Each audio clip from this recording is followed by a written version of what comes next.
Israel has pioneered a new type of all-seeing precision weapon, the armed drone. The capabilities of this hunter-killer, which can track a person walking along a street, then strike with precision, are a military secret. To use these weapons against civilians is a war crime. But a Guardian investigation has uncovered evidence from the Israeli military themselves that proves just how clearly these weapons can see. So why did one of these drones kill an entire family having tea in their courtyard? Why did these hunter-killers target a group of women and girls walking down the street holding a white flag? Nearly 1,400 Palestinians were killed in the attack on Gaza. More than half were civilians. 431 of them were children. 6 members of Munir's family were killed by an armed drone. They were having tea in their courtyard when they saw a drone in the sky above, watching them. Then it fired. إيش انضرب الصاروخ، إيش كتلة نار إجت من هاي من الجهة هاي هيك نزلت.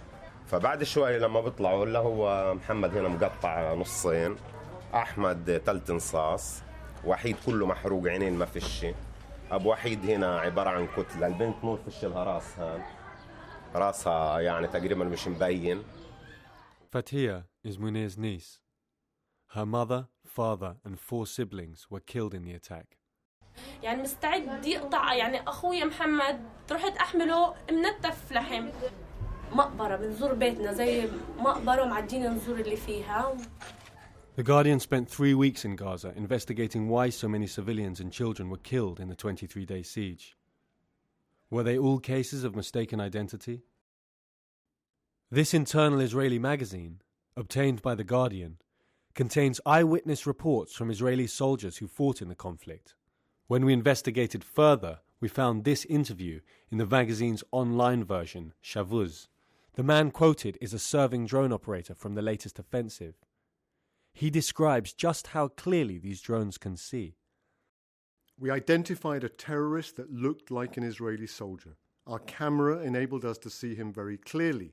He was wearing a green parka jacket and he was walking around with a huge radio that looked exactly like an army radio. He was wearing an army helmet and he was ducking down with a weapon close to the wall wearing black trousers. It was very clear he wasn't a soldier. Former British artillery commander, Major Chris Cobb-Smith, has 30 years' experience in the world's worst combat zones. He visited the family during his work with Amnesty investigating war crimes. Why did we see so much indiscriminate killing of the civilian population? And I think questions have got to be asked and investigations have got to be done as to why that happened. We visited a case where a family, virtually an entire family, were killed in their courtyard by one of these drone attacks. They've been hit with an advanced weapon system with extreme accuracy, and to me there's absolutely no excuse whatsoever for this. قتلوا المقاومة في العملة هاي؟ لا، قتلوا 3 أسر ضيعوه. ما قتلوش مقاومة أو إنهم لا، قتلوا أسرة بريئة مالهاش دعوة.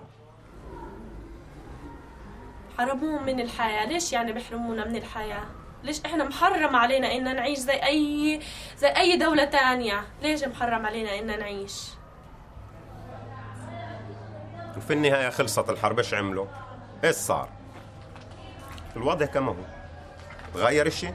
The sophistication of this technology is really very impressive, and what it allows you to do is watch scenes, watch individual people with phenomenal detail. You can sit over a target area for many hours on end while your presence is more or less undetected. The watching is done from a control room similar to this one, usually miles away from the battlefield. Then the button is pressed. كانت الزنانة فوقينا كانت صوتها يعني كانت على مستوى قريب جدا فوقينا يعني. Mariam's daughter, Madha, and niece Fatin were killed on January the 8th whilst trying to seek refuge during the fighting. ما في حد ولا في أي ناس ولا في حد غير إحنا وبينات يعني لا حملات إشي ولا هي نقابات ولا بتتصل تليفون ولا أي حاجة من هذه. بنت صباحها هالكبر كذي والتاني كمان بنت عمي فاتن هالقد كمان معقدات ولبسات شنطة صغيرة اللي في إيدها وماشي بتمشي قدامي وأنا وراها بتطلع علي وبتقول لي هيك تطلع امشي امشي امشي زي هيك. في الموقع، في نفس هذا الموقع كنت أنا هنا وأختي مآثر وفاتن كانوا قدامينا. ما نشوف غير منها الصاروخ هيك وهالضربة والنار على الأرض تنخبط. حسبي الله ونعم الوكيل. الصاروخ الساخن على وشي، أثر على وشي، ما قدرتش أتحمل، لفيت وشي هيك وبعدين صرت أجري. لما صرت أجري بدأت لفت على موقع الحدث، يعني بدي أشوف مين مات، بدي أشوف مين ضلوا عايش. يا بناتي يا بناتي قعدت أقول حنتي يا بناتي يا بنات، وأنا قادرة أطلع والناس بيسدوني بيقولي تعالي لقيت يضربوا عليكي صاروخ تاني، حينزل عليكي صاروخ تاني من الزنان. This hole is the telltale signature of an Israeli armed drone. Mariam and her daughter Athea were just 2 meters from the girls when they died. It can find the target, it can positively identify it, shoot, and then confirm that the right target has been engaged. And it's certainly going on in Gaza and other places where Israel is involved. Mariam spots an unmanned reconnaissance balloon, and the pair start to panic.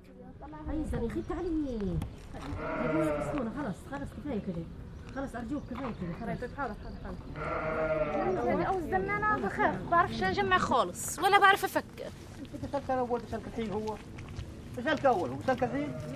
Mariam is too terrified to continue and hurries back towards her house. Amnesty International uncovered 48 deaths by armed drones during the course of a wider investigation, but they believe there were many more. Scores of people were killed in these densely populated areas in individual buildings, which were not legitimate military targets. You know, this is almost endemic out there. This isn't just the odd occasion. We were going to scene upon scene upon scene, incident upon incident.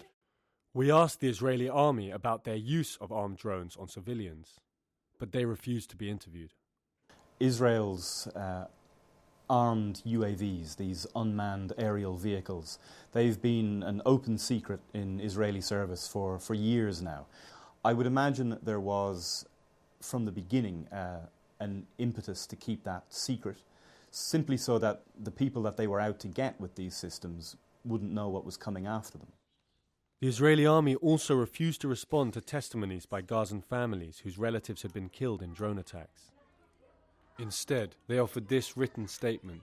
The IDF operated in accordance with the rules of war and did the utmost to minimize harm to civilians uninvolved in combat.